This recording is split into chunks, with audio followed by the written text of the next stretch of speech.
Hello there, people, and welcome to another episode of Flight Box. My name is Ray. Thank you so much for joining me, and tonight I get to tell you all to live long and prosper as we boldly go where no one has gone before. Yes, I am here to talk about Star Trek, specifically Star Trek Strange New Worlds, as I have now finally gotten caught up on what is the first 4 episodes of the show released for this season, the 3rd season that we've literally been waiting the last 2 years for. Can you believe that? 2-year hiatus, 2-year break in between seasons. That's insane and ridiculous, but either way, we're here, we've got new episodes, and we're caught up, and I want to talk about them as much as I possibly can. But before getting into that, I want to remind everybody that you can find this show and the other shows in my network at theflightcast.com or wherever you get your podcast, whether it is Apple Podcasts, whether it's from the Flightcast YouTube page at youtube.com/theflightcast, or on Spotify or Pandora, or wherever you get your podcasts. You can find the Flightcast. The main show on Tuesdays.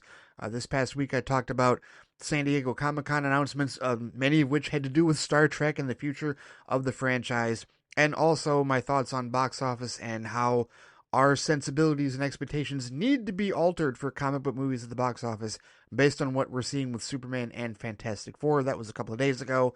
And then Flight Box or whatever catch-all episodes on Thursdays. I'm still trying to figure out exactly what that schedule is going to be, but more likely than not, it's going to be Flight Box on Thursdays. And then we are back this weekend to the listener feedback show, Flight Chat. We put it on hiatus last week because of Flight Review for my Fantastic Four First Steps review. Flight Chat is back this upcoming weekend, and it includes an email missive via Digital Raven from one Mr. Anthony Dorsey, the cultivator and creator of the Dorsey-sized email. But we've got some other emails as well, because we've got a lot to talk about, as July is pretty much over. Actually, it's over as of the time of me pretty much recording this episode and going forward.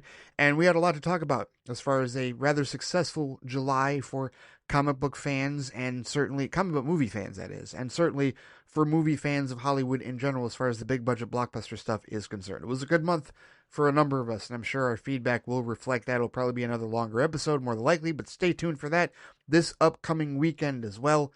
I also want to take a moment to thank everybody that is a supporter of patreon.com/theflightcast. Thank you so much for all of your support. Last night, I brought an old show out of retirement that I used to do a decent amount on the Patreon. That was my ranting show. I think it was Sam Freeman who said it was the best show that I had done. That they very much liked what I did with this particular show. It's called Son, Just Don't, which is taken from Captain America, his line when they take over the Quinjet in the first Avengers film, and the guy says, "Hey, you're not authorized to be in here," and he goes, "Son, just don't." And if you followed me enough over the years, you know why the moniker of Son means something to me. I used it way more on Twitter than I do now, but I still use it time and again. But I needed to rant about something that has been happening lately in movie theaters, and I had to get off that I had to get that off my chest. My goodness, I'm still kind of flustered over it. Yeah, that was definitely a very not safe for work particular show that I did last night, but I had to get my thoughts out. I had to get my emotions out. I even posted on TikTok about it. Yes, I'm also active on TikTok. Find the Flightcast on TikTok as well. But either way, I posted that episode of Son Just Don't plus a new episode of Flight Speed earlier this week on Patreon at patreon.com/theflightcast. If you're a flight officer, you'll have all the access to that. Flight crew members, those of you who are on flight crew level, you'll get access. I should specify this. You'll get access to Flight Speed and Friday Flight episodes every week, and all the other bonus stuff, including the extra reviews of Flight Review and also Flight Box that I do for the show, and I've got some planned, if you will, in the not-too-distant future. Those will be available, along with everything else, to flight officers in that regard, because they've changed some tiers on Patreon, and there'll be some things that, like free samples or whatnot that I will release to everyone. And then there will also be the stuff that's for flight crew level, and then there's everything that's available for flight officer level. And there's more content to come in addition to the nearly 200 pieces of content that are already there. So those of you that have subscribed, thank you so much for your support. Can't thank you enough for it. And hope that you're enjoying all the bonus content that is there and to come at patreon.com/theflightcast. All right, so full disclosure for people who have never heard me talk about Star Trek before, you must understand that Star Trek is 1,000% my favorite franchise ever of all time. If they came to me today or tomorrow and said, "Ray, for the rest of your life, you can only watch one franchise ever again. What is it going to be? I will cut them off mid-sentence and I will immediately say Star Trek. I don't care. It is where my heart and soul lives. It is without question my favorite show, my favorite series, my favorite franchise of anything beyond Star Wars, beyond Marvel, DC, beyond anything else. Star Trek is where I live and breathe. I've been a fan of it since I was 9 years old, so that's over 30 years. I'm dating myself on that. And I enjoy all of it. I do not discriminate, okay? I am not a gatekeeper. You know that I am not a gatekeeper and that I don't like gatekeepers. But I take it even further with Star Trek because I'm not only a fan of the prime timeline, I've not only seen multiple times all 79 episodes of the original series, and that includes The Cage, the pilot, right, with Jeffrey Hunter, okay?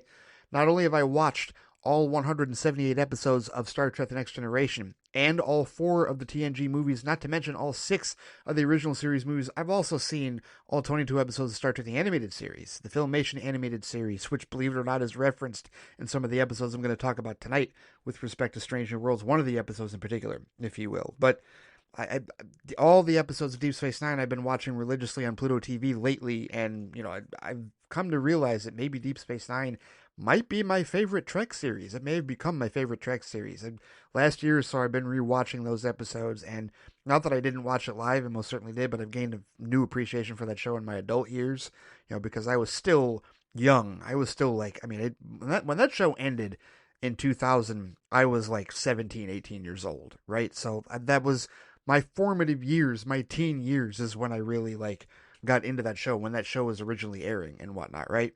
And of course, I love Voyager. I wondered if I needed to rewatch that, and then I started watching a handful of episodes on Pluto and realized, oh no, I've seen way more of this show than I thought. I don't necessarily have the memory for that show that I do from TNG and DS9 because I haven't rewatched it as much as those other shows, but I do still enjoy it. The only Star Trek show I have not watched in its entirety is Enterprise, and I do need to do that. I absolutely do need to do that at some point. You know what? Enterprise and Star Trek Prodigy. I do need to see both seasons of Star Trek Prodigy. But every other show, every other Star Trek series I have watched and enjoyed, right? And that includes all the Paramount Plus stuff, the new Trek stuff, right? I love Star Trek Discovery, all 5 seasons of it I own. I love Star Trek Picard, all 5 seasons of that I own. I love Star Trek Lower Decks, the animated Star Trek sitcom I never knew I needed. All 5 seasons of that I own in glorious steelbook form. Wish it would have gotten a longer run, but glad that it got the 5 seasons that it did. Phenomenal series, seriously. There is so much positive that I have to say, and I even love the Kelvin timeline. I can't forget the damn Kelvin timeline.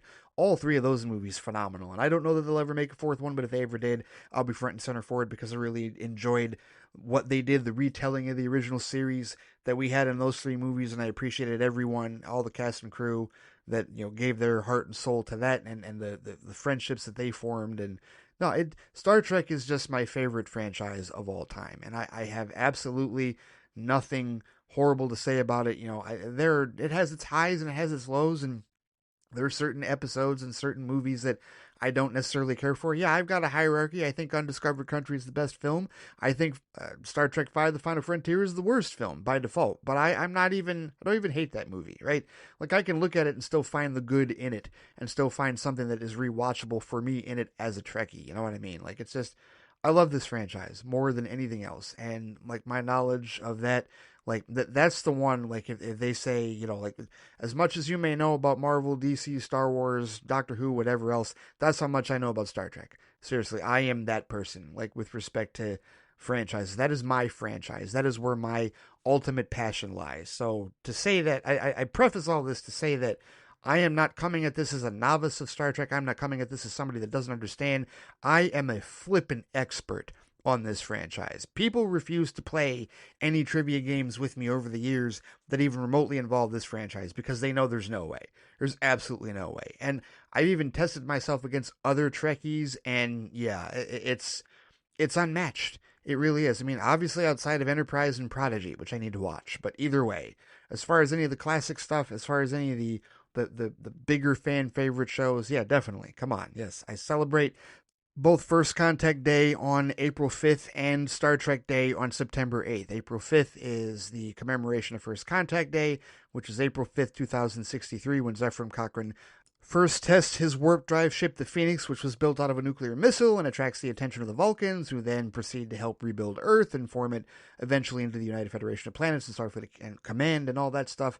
And then, of course, September 8th, That is the commemorating the anniversary, September 8th, 1966, the first airing of Star Trek on NBC. That episode was The Man Trap, which was not the first produced episode of the show, but it was the first aired episode of the show on September 8th, 1966, way back when.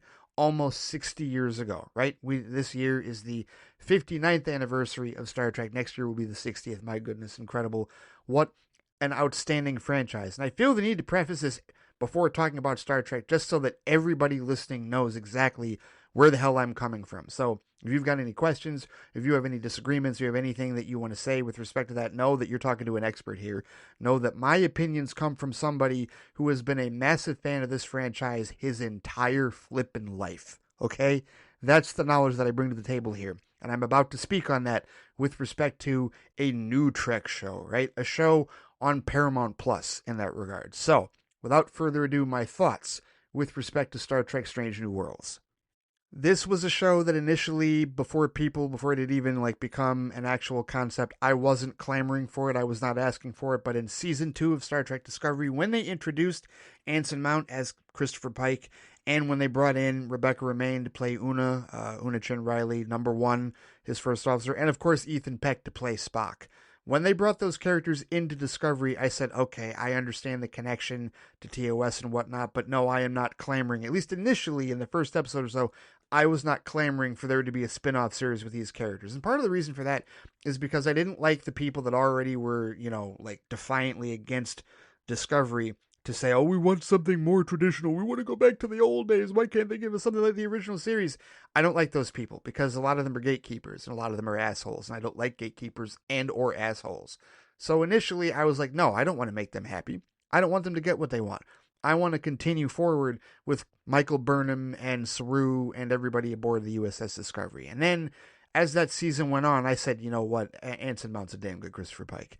He's really good. And I think the episode that really flipped me on it is If Memory Serves, right? And it wasn't just, Anson Mount's, Pike. It was also Ethan Peck's Spock. The both of them was just okay, now this is good. I like this. I like what they're doing with the lore. I like the way that these guys are playing this character. I had grown to really appreciate both of them. And that episode, especially with Pike, because of how much it referred back to Pike and Spock, really. How much it referred back to the cage, which of course I've seen many times and I'm very well aware of, and all the connections they were making with the Telosians and what happened with Vina, and they brought in Melissa George to be Vina. That was awesome. And that really turned the corner for me, truthfully, in the middle of season 2 of Discovery to that point where I said, you know what? No, all right. I could see having a spinoff of what happens. And then with the way that season 2 ended, especially the fact that we got to see the Enterprise.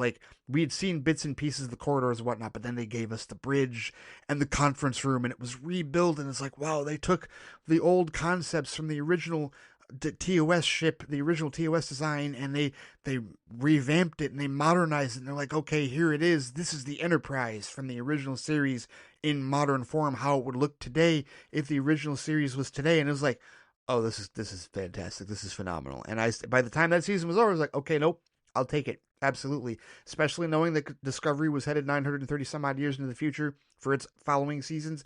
I said, you know what? We can keep going. We can keep going on the prime timeline. Why don't we just lead into the original series? And sure enough, that's what we got.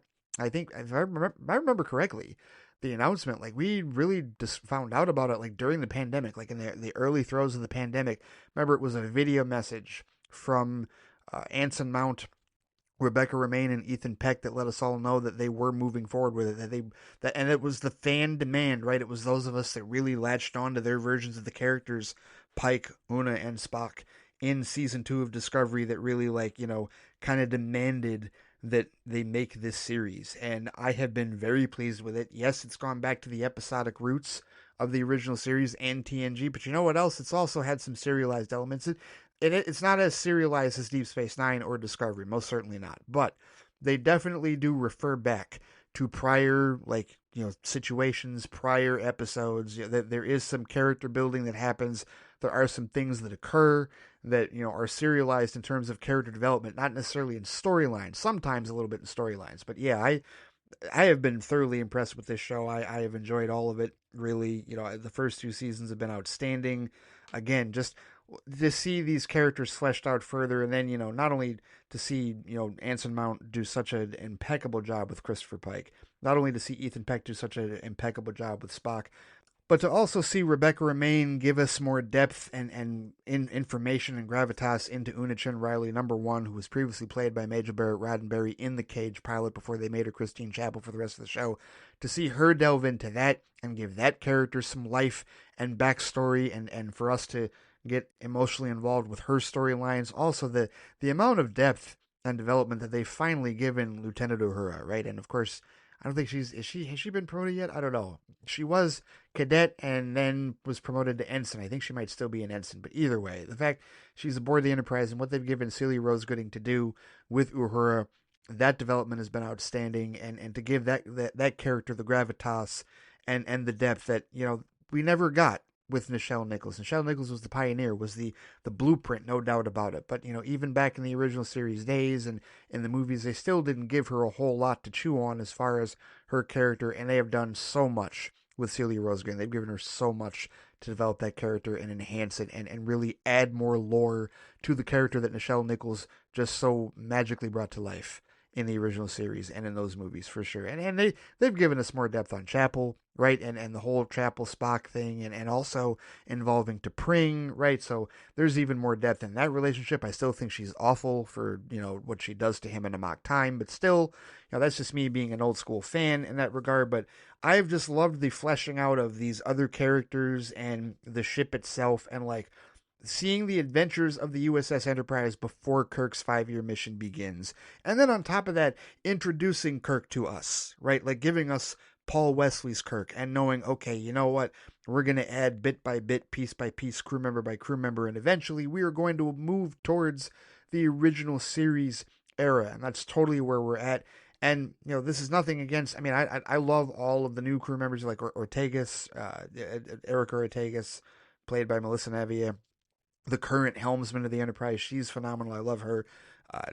Joseph Mbenga, that Dr. Mbenga, who is currently the chief medical officer. Of course, the first time we ever saw the character was, back in Private Little War, in the original series. Private Little War was when we established that he interned in a Vulcan ward, right? I assume it's the same Mbenga, right? There can't be that many.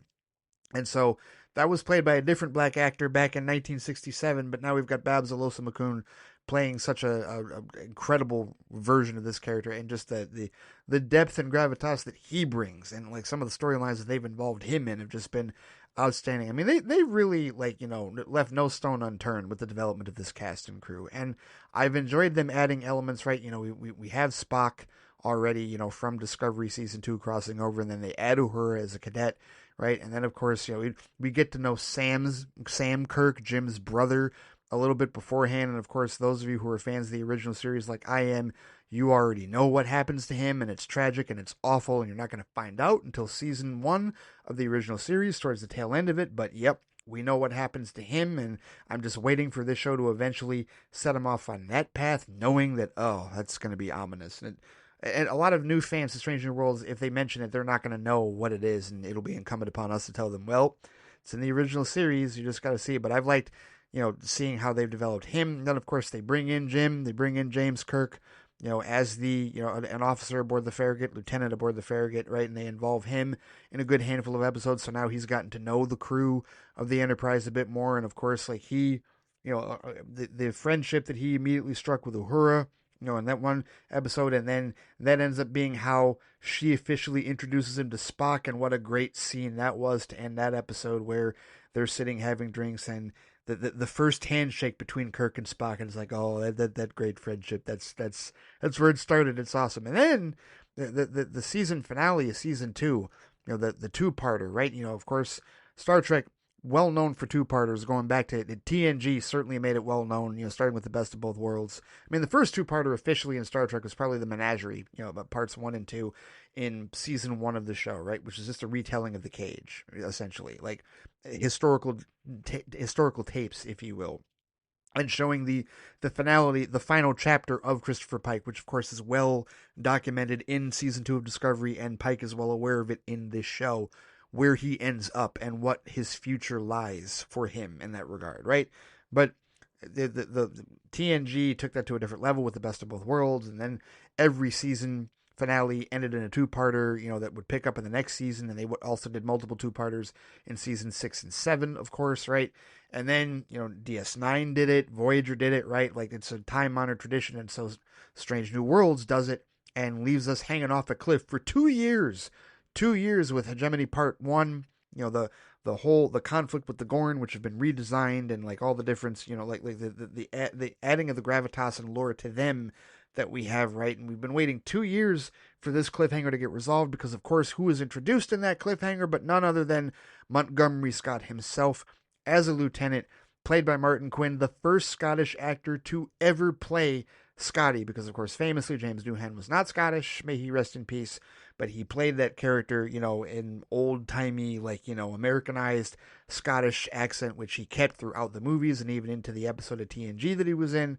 But Martin Quinn, they wanted to specifically cast a Scottish actor and go with the real Scottish accent, and they have, and he was awesome there, and, now he's aboard, right? So we've got 4 of the 7 senior staff there, right? The only 3 that are missing, the only 3 that are left from the original series crew, we're still looking for McCoy, we're still looking for Sulu, and we're still looking for Chekhov. And quite honestly, with what they were talking about at San Diego Comic-Con, with what Akiva Goldsman was saying at Comic-Con about a week or so ago, truthfully, if this lines up into the beginning of the original series era, we don't have to see everybody. We don't have to see McCoy yet. We don't have to see Chekhov yet. Chekhov didn't pop up in the original series until season 2, and McCoy was not the first chief medical officer. He was not in the episode Where No Man Has Gone Before, which is where we first see Kirk's first pilot.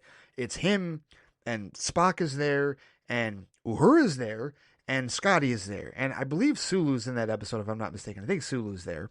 So honestly, we don't need to see McCoy or Chekhov on the ship just yet. They don't have to end it with all of them there. They can find a McCoy, they can find a Chekhov, right? Because it's also said that Chekhov was aboard the ship in season 1, even though we never saw him, but he was referenced by Khan in Wrath of Khan, and of course Space Seed, the first episode that Khan appeared in, was at the tail end of season 1 of the original series. See, I know my shit. Seriously, I know my shit when it comes to this franchise, right?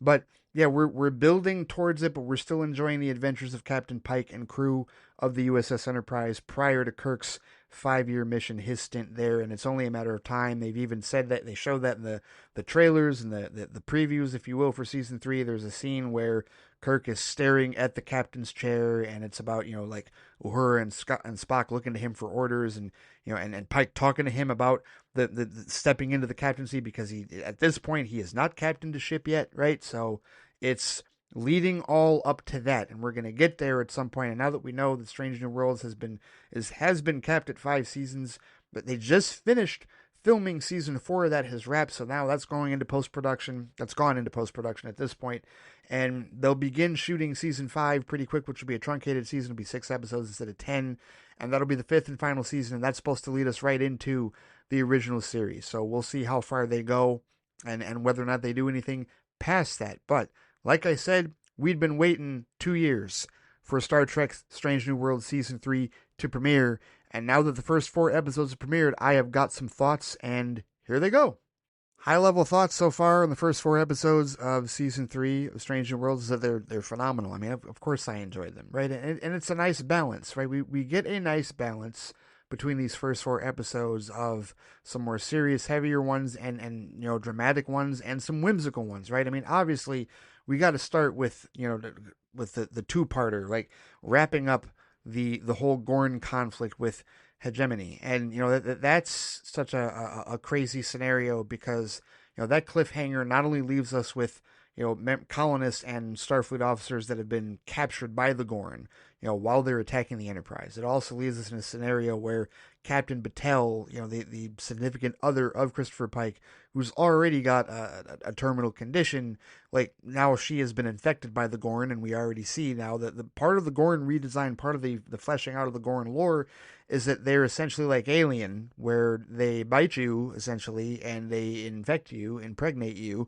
with their young, who, when they bust out of your body, not necessarily through your chest, but through your body, you're dead in that regard, right? It overwhelms you. You can't handle that strain in that regard, birthing Gorn, right? And so it's a race against the clock, right? Because they've not only got to deal with the potential of a Gorn invasion fleet, but now they've also got to figure out how to save Captain Patel and rescue everybody from the Gorn ship that has captured everyone. And I mean, it was very action packed, very well done, and a very nice, part two that really, sews up that storyline and gets things going, right?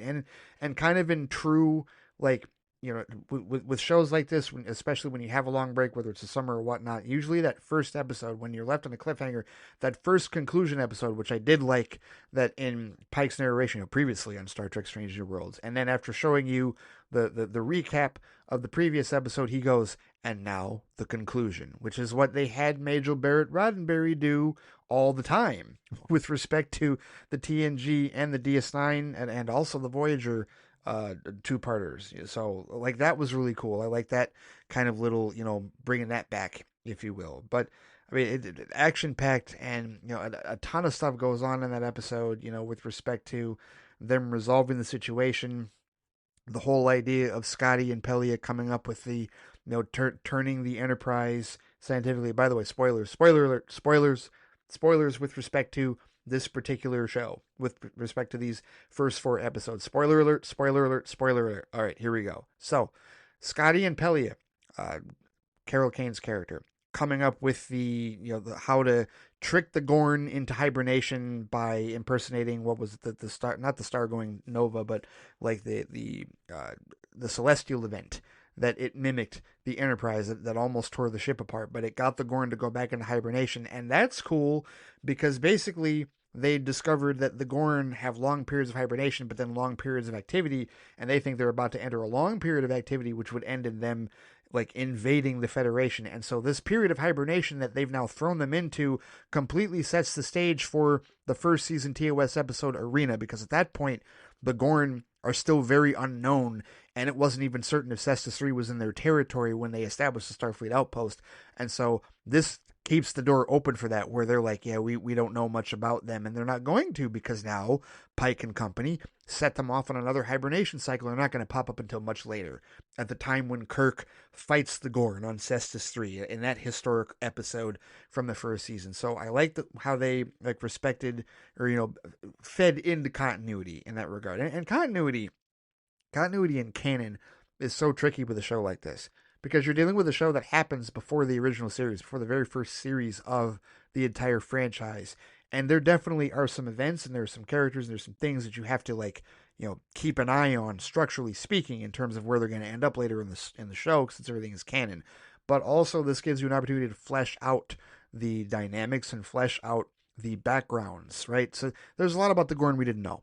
And really, up until now, we only knew about the Gorn, like as far as canonical references, we really only knew about them from the episode Arena, right? And so what they've done now in these first 2 seasons of Strange New Worlds, in terms of making the Gorn this absolutely just like this hive, like reptilian life form, giant iguanas, if you will, that can fly spaceships, and do have they've got this warlike mentality, but they are very primal, and they're very like organic, if you will. Their tech is organic, right? And the whole thing about how they reproduce, like they've added a lot of lore to the Gorn that we did not have before, and now that's part of it, right? But the diehards are gonna always have an issue, like, well, I can't believe you changed them like this. This isn't how they were in the original series. And it's like, okay, well,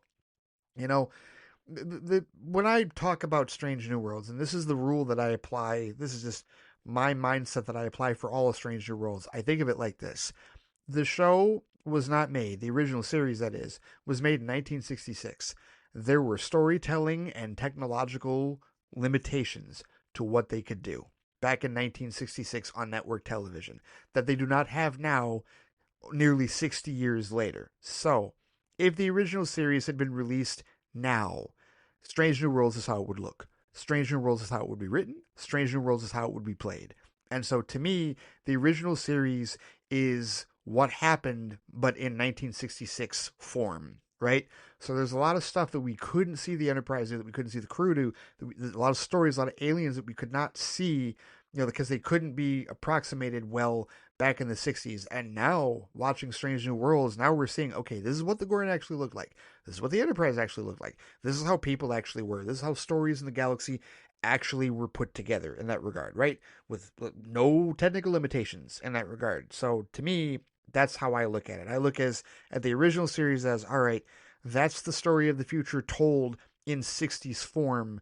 I don't need everything. I don't want everything from that era that's told in our current timeline, our current time frame in real life to be told the exact same way. Because now we have the technology, now we have the ability to actually show what that future looked like and how things were back then, right? Or in 2266 in the 23rd century in that regard. So that's how I take it. So I'm not beholden to, oh my God, I can't believe this wasn't like that and that wasn't like that. And if they add lore that we didn't have to these characters and to this story, I am all for that, because I am all for adding extra dimensions of complexity to these characters and to this story. And so I enjoy this, and I appreciate what they are adding to this lore leading into the original series, right? We're getting to see a whole different side of Christopher Pike that we never saw in that one episode of The Cage, right? And we're getting to see the Enterprise, be the heroic. Now we understand why it became the flagship, because they already had like years of heroics with this crew before they even got to Kirk's 5-year mission that we've all, so many of us have come to know and cherish and appreciate, right? And so, yeah, like the lore that they build here, and just the advancement, with respect to, and also the Robert April stuff, now that they've changed the personification of that character, made him a black man, as opposed to how he was portrayed in the animated series. The one time he was portrayed in a canonical, release of the show, right? The animated series when he was first shown, and now of course they have a different actor. They've got what's his name, Adrian Holmes, who plays Uncle Phil in the Bel Air reboot that I have not seen yet on Peacock. Yeah, no, it's all great. I don't have any issues with it, to be honest with you. I really don't, and I'm enjoying what they're doing. And they started this season off with a bang, wrapping up everything with the end of that Gorn storyline, and of course saving everybody that we thought was going to be saved. They've added some things now. They've given Ortegas essentially the La'an issue, right? La'an has pretty much gone through her Gorn arc, like the how the Gorn changed her life and how the Gorn scarred her, right, through her, from her childhood through, right? And we've seen that in the first few seasons, and this incident pretty much helped her close the chapter on that, close the book on that, and she's in a much better place now.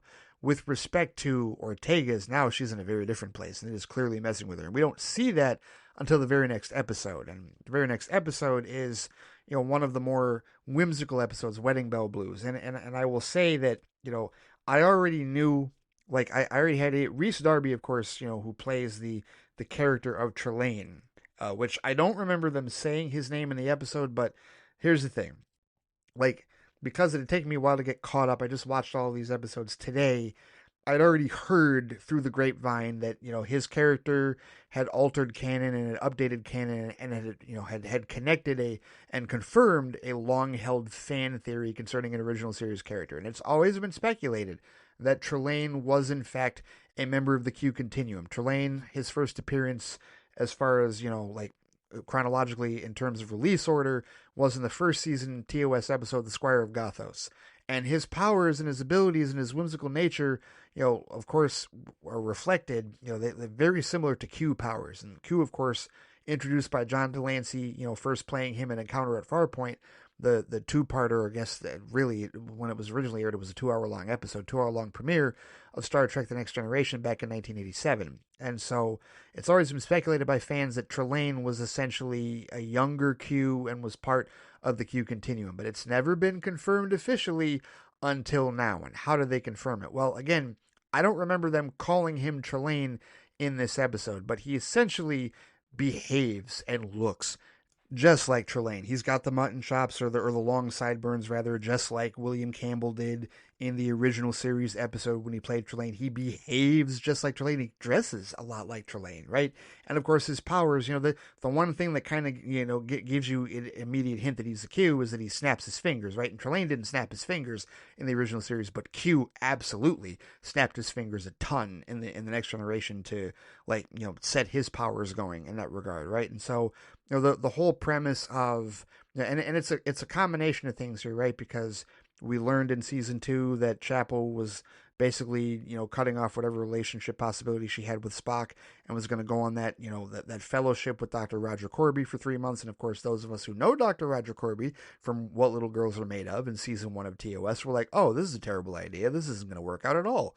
But sure enough, what does she do? She comes back aboard the ship 3 months after the Gorn situation, and Spock is all ready to rekindle his romance with her, and she brings Corby aboard as her date for the Federation Centennial festivities in that regard. And it's like, oh, great, so this is awkward. And, Spock doesn't make it, horrible. He's not capable of doing that, but he's definitely capable of making people feel, really uncomfortable, even though he doesn't say anything. It's just he doesn't process, he's not processing as a human. His half human side doesn't quite come out until Trelane grants him his wish that things would be different between him and Chapel and creates this alternate scenario where he and Chapel are getting married. And it takes Corby to tell Spock, this isn't right. And then in the middle of that, Spock has an emotional outburst, which that's what wakes him up to it. And that's when he realizes he's got to do the right thing. He's like, yeah, no, this isn't right. I can't marry Chapel even though I really want to. The human side of me really wants to do that. I've got to go with what's actually happening here, and we have to stop this entity from messing everything over. And that's kind of an emotionally painful scene for Spock, especially after what he dealt with in season 2 when he found out that Chapel was leaving for the fellowship with Corby. The pain that he felt during those episodes, and now he's got to, dive back into that again because he's the one that has to convince Christine that she is not supposed to be marrying him. That's the only way that he can break the spell, break Trelane's spell over her, is by basically reminding her how much she actually does care for Corby in that regard. And it's painful, and he doesn't necessarily want to do it, but he knows that he has to. He's got to do the right thing in that regard. So he does that. And yeah, the tail end of the episode when everybody, right when stuff's in the fan and Trelane's about to throw a temper tantrum and he really starts acting like William Campbell's version. That's when the energy ball comes in the parents, and it's exactly like what happened in Squire of Gothos, where the parents showed up and basically told Trelane to stop messing with the Enterprise. And as soon as I heard that voice, as soon as I heard the voice of the parent, I'm like, oh, John Delancey, yep. The actor who plays Q, unmistakable voice. He sounded just like him. That's it. So there you have it. Q and Trelane officially connected in the Star Trek canon. That is officially the case. We now know that Trelane was indeed officially a Q. We've always believed it. I've always believed it for years. We now know that for certain. It is objective fact in the Star Trek universe. So, that was cool. And that was another episode that, just kind of fed into crew dynamics, but it also showed you the beginning of something else that it right now is in the middle of developing. And you see La'an, she's really diving more into her human side and really becoming a lot less stone and a lot less guarded than she's been in the prior seasons. And of course, we know about how in season 2 she had that thing with Kirk where she got involved with an alternate reality version of him, an alternate timeline version of him. In that whole episode involving a younger version of Khan, it was crazy the way that episode, and that was our introduction. I mean, that wasn't our introduction. Our real introduction to Paul Wesley's Kirk was A Quality of Mercy, which was the season 1 finale of Strange New Worlds. But we, are reintroduced to him again in the second season episode with La'an, where it's a different version of him, and then the actual version of him comes into play and really kind of throws La'an for an emotional loop because she has feelings for him, but knows that he's not reciprocating them because we learn that he's already involved with Carol, right? And Carol's already pregnant with David, his son, right? It's crazy that we learn that in season 2, and I was like, wow, okay. For those of us that really know the lore, for those of us that understand, like all these breadcrumbs and all these Easter eggs are being dropped down on us, right? And so La'an's, she's regaining, a lot of her humanity and a lot of her like emotional complexity, and now we see that as she's giving Spock dance lessons, it's like, oh, okay, La'an, you may have something for Spock now. That's interesting because he's got no one. Like Christine has essentially left him for Corby, and we know that's not going to work out. And whatever happens between Spock and La'an, we also know ultimately is not going to work out. But it is intriguing that they might be going in that direction for this episode, right? And that leads a little, not a ton, but the third episode of this particular season, Shuttle to Kenfori, right? Now that goes back to more action packed, more serious episode closer to Hegemony Part 2.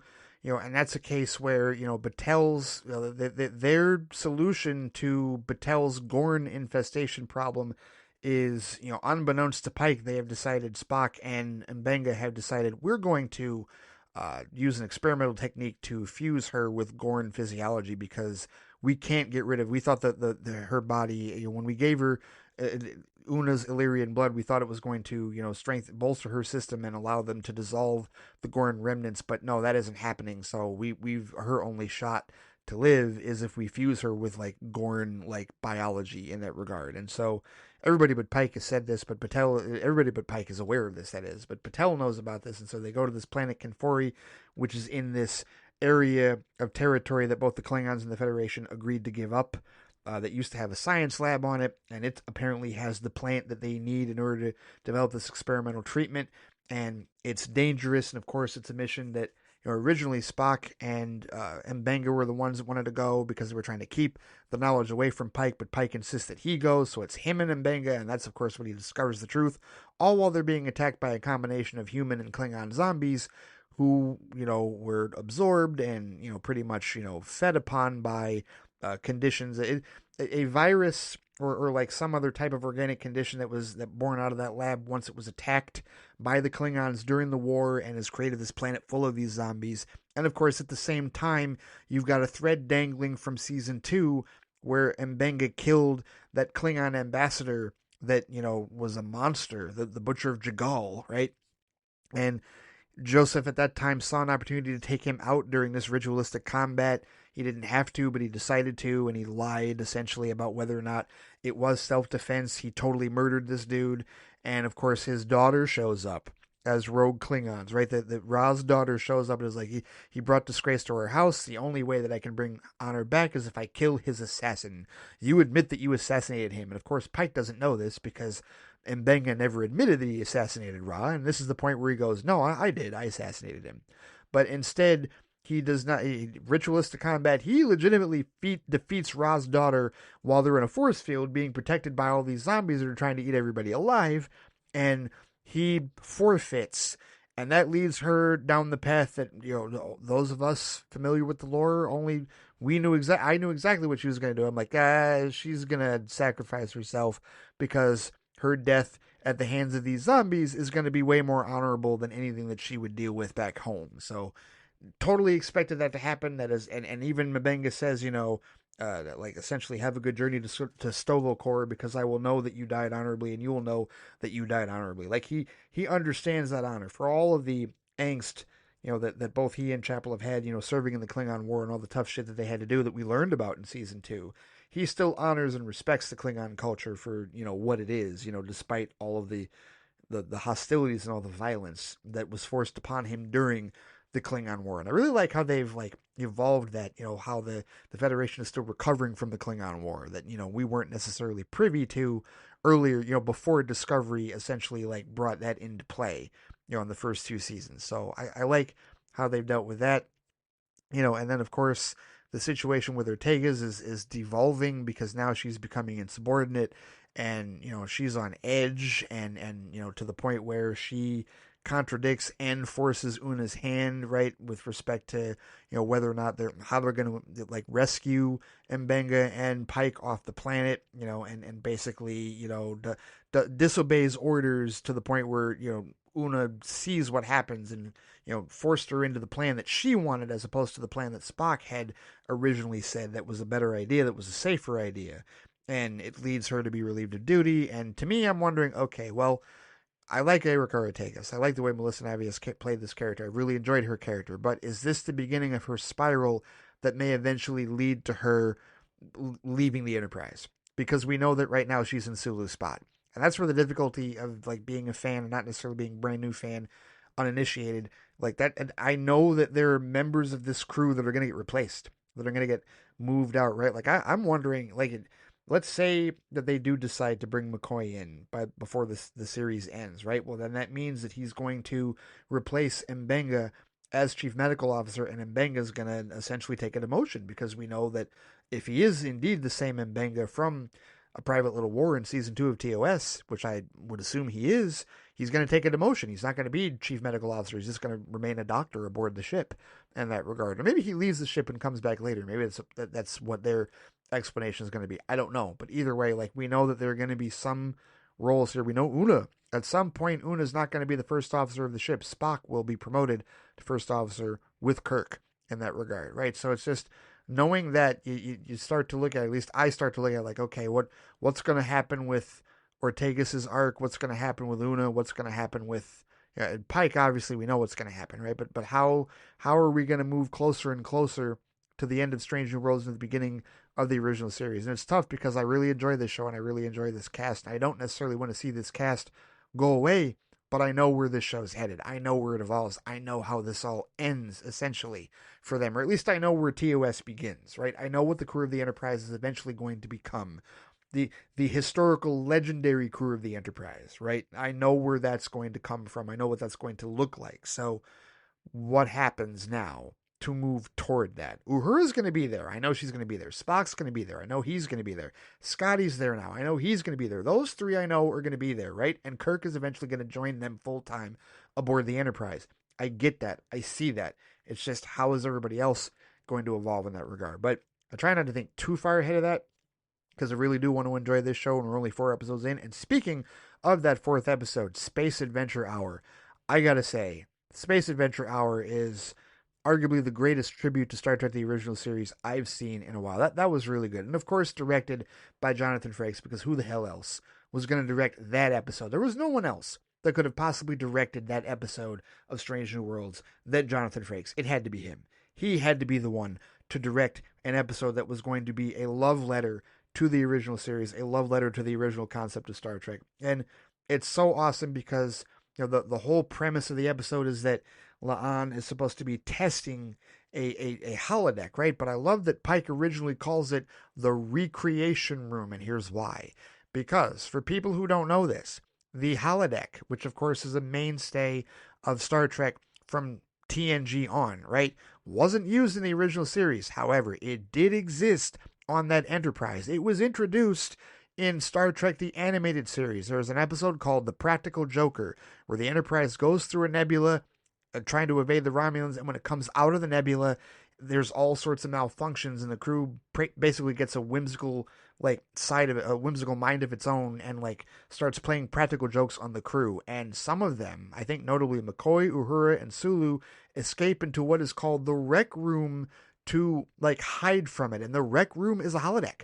It's absolutely a holodeck, in animated form. That was the first ever holodeck idea in Star Trek, was in that show, right? 1971, 1972, that Filmation animation series.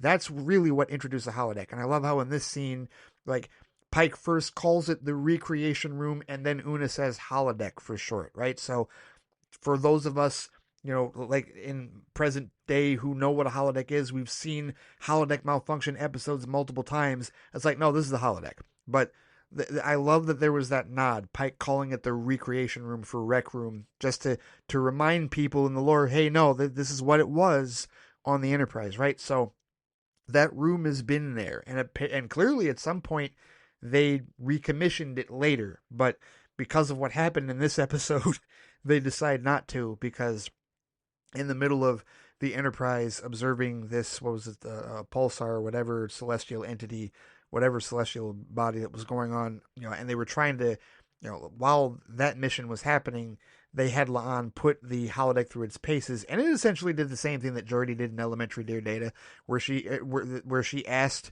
the holodeck to come up with a mystery that was challenging to her, and it did. But of course, power overloaded, locked out the holodeck, locked out communications, and started draining power from the rest of the ship. And yeah, it was a classic holodeck malfunction scenario, like we've seen time and time again in TNG and a couple times in DS9 as well, and I think also in Voyager. Like, that's just a thing. That's just a plot line. The holodeck goes wrong, the safeties are off, and it's a matter of life and death, and they've got to figure out they got to solve the problem through the holodeck program, right? And it's hilarious that, canonically speaking, this is the first time that happened during a holodeck test aboard the Enterprise. And we've seen this scenario so many times in the newer shows, right?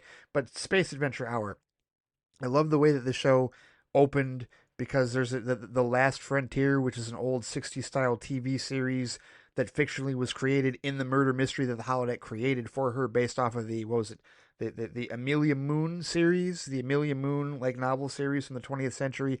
And this show makes a ton of references to a 20th century. I completely forgot about how at the end of Wedding Bell Blues they're dancing to Wake Me Up Before You Go Go, right, way back in the day. 80s tune at the party, right? There's a ton of 20th century references, 20th and 21st century references in Star Trek Strange New Worlds, and I love that, because it, more than in any other series, more than any other Star Trek series, have really done that so far, and I really appreciate that. But this whole thing where La'an is, she's testing it out and Scotty's monitoring it. And by the way, I didn't mention beforehand, I do appreciate the fact that Martin Quinn has been added to the main cast of Strange New Worlds. Scotty is a part of this cast. Scotty is on the ship. Scotty is aboard the Enterprise. Scotty is a part of this crew going forward. And it's funny because Pelia was in that first episode. She hasn't come back since. And it's been all these excuses about how she's on leave. She doesn't want to go to meetings, and she's sending Scotty in her place. We've been seeing Scotty front and center for the last 2 or 3 episodes. It's like, okay, it's so he is being, not groomed, but he's being like prepared to eventually become this ship's chief engineer. It's going to happen, whether it happens at the end of this season or whether it happens next season. It is totally going to happen. And this is a big episode for him too, because he's still trying to do everything himself. He's trying to solve the problem with La'an being locked in the holodeck himself and not asking for help. And he clandestinely asks Uhura to help him out as far as solving the communications issue, right? And then obviously the rest of the ship gets wind of it when it starts draining power, and he has to admit the problem that he's got with the holodeck and why he can't shut it down, right? But he also gets a message out to La'an by, tricking him, like trying to insert himself into the holodeck program, and tells her she's got to finish out the mystery in order to, shut the program down. Classic Star Trek holodeck malfunctioning premise in that regard, right? And this is another one of those episodes where the cast gets an opportunity to play other characters, because all the people involved in this murder mystery are connected to that Last Frontier series, right? They're all actors or writers or like financiers that, and they all get to play a different version, like a different character, like in this setting, right? But the whole thing is a love letter to the original series. Like, I remember it like Silly Rose Gooding. She plays the financier who's like hosting the party they were all at, where the writer of the show got murdered, got strangled with a microfilm. And she has this one scene where she talks about how she loved The Last Frontier, and basically the impassioned speech that she gives about how, it could tell morality tales and to young children who would grow up idolizing themselves and finding themselves in the show, and it would change their lives. Like, she's describing the franchise. She's describing Star Trek. She's describing what Gene Roddenberry's vision for the show was, and she's describing the impact that it has had on so many of us, myself absolutely included, for the last 59 years. And that was one of those moments in the episode where, like, literally, like, I started to get a little emotional myself when I was hearing her say that, because it was just, the respect and the love letter, just like, this is it, right? And there's a moment, because it wasn't just that she was giving this speech about this impassioned speech about The Last Frontier that was, a speech about Star Trek. It was also seeing La'an's reaction to it, because for a moment it was almost like a fourth wall breaking, where like Christina Chong playing La'an, like the emotions, like, it almost overtook her. Like, she realized, like, it is an impact, and it is a big deal, and it's what they're all a part of, and it's a franchise that has stood the test of time, has been around for nearly 6 full decades, and has impacted millions of lives. myself included, my life would not be where I am now. I wouldn't be doing this damn show. I would not be recording anything like this if it were not for Star Trek. Seriously, as far as unlocking my imagination and making me the massive nerd that I am to talk about it like this. And so there's stuff like that and little Easter eggs. You know, the fact that Paul Wesley, they have him acting in true William Shatner cadence, right? Whenever he's doing episodes of The Last Frontier. It's fantastic. It's hilarious. It's really well done. It's outstanding. You know, the kitschy, like, you know, 60s style special effects, the way that Nami Melamad redid the theme, you know, to make a variant of the Stranger Worlds theme in original series vocalization and sound. They changed all the titles and the font to go back to original series and just call it The Last Frontier. They changed the opening and did it all old school, right? Like it was so good. It was so well done. And like I said, only Jonathan Frakes could have directed this damn episode. It needed to be somebody that has been connected to this franchise for decades. Somebody like him, right? The most prolific Star Trek director in history, Jonathan Frakes, right? Not only director of countless Star Trek episodes, but also director, going back to the Next Generation, countless Star Trek episodes across all the series, has directed several episodes of all of the Paramount Plus shows, but also on top of that, director of First Contact, you know, like, and the movies, right? Like, just, he had to direct this episode. He's been their favorite director. He's been everybody's favorite director with respect to multiple Star Trek casts, right? And just, he was the perfect one. Absolutely the perfect one. And Paul Wesley even posted about it earlier, said it was the most fun that he had filming a particular episode, filming anything in his career, to be honest with you. And he has thoroughly enjoyed his time as Kirk, and it's only going to continue. And yeah, no, this was just a really great episode that honored and respected the original series and paid tribute to the franchise as a whole. It was really, really good. Lighthearted, but yeah, just really, really well done. And yeah, so far through the first 4 episodes of Season 3 of Stranger Worlds, I am not disappointed. I am, in fact, very much satisfied. We've got 6 more episodes coming up. I'm not sure. I think I might talk about them in bunches, right? So maybe I'll wait for like the next batch of 3 to go through before talking about it again on this show, and then I'll do the same maybe for the last batch of 3. You know, it kind of what we used to do over at DC TV Squadcast, over at Squadcast Media, where certain shows, you know, we would wait about 3 or 4 episodes in during a season to talk about a batch of episodes at one time. I think I'll do the same, and it's easier to do with a show like this because, again, it is more episodic. There are some serialized elements with, you know, characters and some progression and whatnot, but it is mostly weekly. It is mostly an episodic series, and so it is easier to talk about individual episodes in that regard and talk about certain plot lines and not necessarily have to dive so much headfirst into connecting these dots and whatnot. But yeah, so far, Strange New Worlds has been continued to be phenomenal, you know, from season 1 on, and thoroughly have enjoyed the first 4 episodes so far this season. Looking forward to the rest of this season. And then, of course, like I said, season 4 is now in post-production, and they're going to start filming season 5, I think, at some point later this year. And so, yeah, great start to this season. We've been waiting 2 years for it, and I am not disappointed in terms of how long we've been waiting for it. But yeah, can't wait for the rest of season 3. And that is going to do it for this particular episode of Flightbox. My thoughts on the first 4 episodes of Star Trek Strange New Worlds Season 3. Thank you so much for listening to this show. Thank you so much for supporting the Flightcast. If any of you are fellow Trekkies out there that are, you know, are caught up on this series or like watching this current series, and you've got some thoughts with respect to this, or even if you have any thoughts on movies, TV, and other sort of media that you want to join in with, or maybe even some suggestions about current shows or past shows coming up on Flightbox, in addition to the long list of shows and whatnot that I need to get caught up on anyway that I may end up talking about on this particular series, you know where to find me on Threads and on Instagram at the Flightcast. You can also comment in the comment section underneath this posting of this episode on the Flightcast YouTube page at youtube.com/theflightcast. I'm on BLUESKY at Flightcast. There's a Flightcast Facebook page, and of course I can be reached by email at ray@theflightcast.com. And also, just a reminder, I am also active on TikTok now as well. I've been trying to get consistent in terms of posting videos and reactions to stuff with respect to TikTok. I posted a shorter one yesterday, just a kind of a yelling video, if you will, just, you know, expressing some passion with respect to what I was talking about earlier with phenomenon going on in movie theaters right now that is really, really irritating. But yeah, I am on TikTok as well at Flightcast, so you can look me up there indeed as well. But until then, Take care, stay safe out there, and I will see you all next time. Take it easy.